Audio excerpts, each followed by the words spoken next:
কাল রাতে হঠাৎ করে এমন বৃষ্টি আসলো যার কারণে কারেন্টটাই চলে গেল। কারেন্ট চলে যাওয়াতে আমরা রাত্রি ৩টার আগে ঘুমোতে পারিনি। তাই আজকে সকালে উঠতে দেরি হয়ে গেছে। তো উঠেই তোমাদের দাদাভাই ডিউটি ছিল, তাড়াতাড়ি করে রেডি হলো। তখন কি খেতে দিই, না খেয়ে তো পাঠাবো না। যাই হোক, কোথায় কিছু না খেতে গেলে তো আমারও একটু খারাপ লাগবে। এমনিতে যখন একা থাকে, খায় কি না খায় তুমি দেখতে পাই না। তো যখন থাকি, যেটুকুই পারি তার মধ্যে আমার শরীরটা যেহেতু ভালো না, আমি কিছু হুট করে বানাতে পারিনি। তাই ওর জন্য আমি আগের থেকে একটা এনসিওর এনে রেখেছি আর ড্রাই ফ্রুটস, যেটা ও সকালে খায়। তো ওটা খেয়ে ও ডিউটি চলে গেল। তো বাইরটা দেখতে পাচ্ছ কেমন, খুব সুন্দর ওয়েদার, কয়েকদিন যা গরম গেছে। তো তারপরে কালকে রাত্রে ভাত ছিল যেটা জল দিয়ে রেখেছিলাম, আমার ছেলেরা আর আমি মিলে পান্তাটা খেয়ে নিয়েছি। আর ওরা তো খেতে চায় না, ওদেরকে আমি জোর করেই খাওয়াই, ও সব কিছুই আমি অভ্যাস করাই।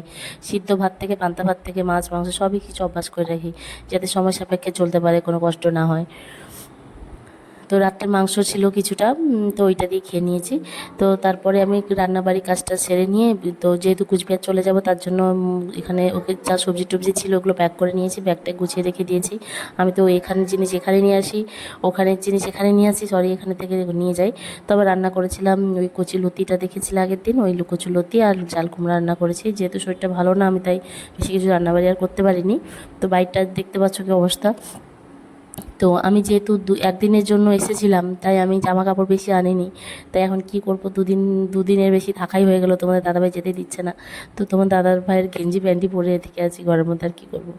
তো তারপর সন্ধ্যাবেলায় ঘুম থেকে উঠেছি, এতটাই শরীরটা খারাপ, একদম সারা বিকাল ঘুমিয়েই কাটিয়েছি। তো উঠলাম, ভেবেছিলাম বাইরে যাব খাওয়া দাওয়া করতে, কিন্তু তোমার দাদাভাই চোর নিয়ে ব্যস্ত।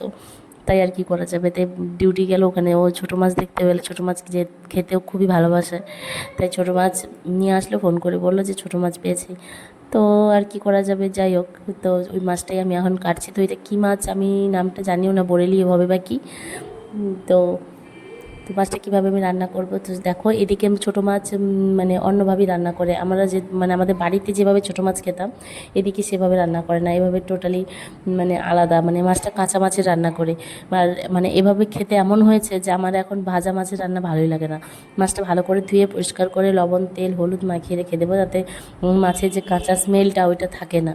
কিন্তু আমার যেহেতু খেতে খেতে অভ্যস্ত হয়ে গেছি, এই জন্য আর কিছু মনে হয় না। কিন্তু আমার বাড়ির লোকে, আমি যখন বাড়িতে বানাই, বাড়ির লোকও খেতে ভালোবাসে, কিন্তু ওদের কাছে অল্প স্মেল করে।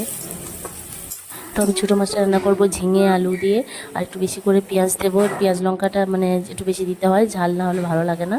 তো পেঁয়াজ ঝিঙে আলুটা ভালো করে মজিয়ে নিয়ে মাছটা এটার মধ্যে দিয়ে একটু আর ভালো করে হালকা করে কষিয়ে নেব।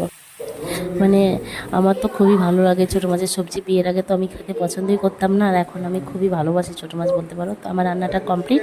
তো তোমাদের দাদাভাই আসলেই খাওয়া দাওয়া হবে। তো চলো টাটা, ভালো থেকো। আর তোমাদের কেমন লাগলো অবশ্যই জানিও। চলো টাটা।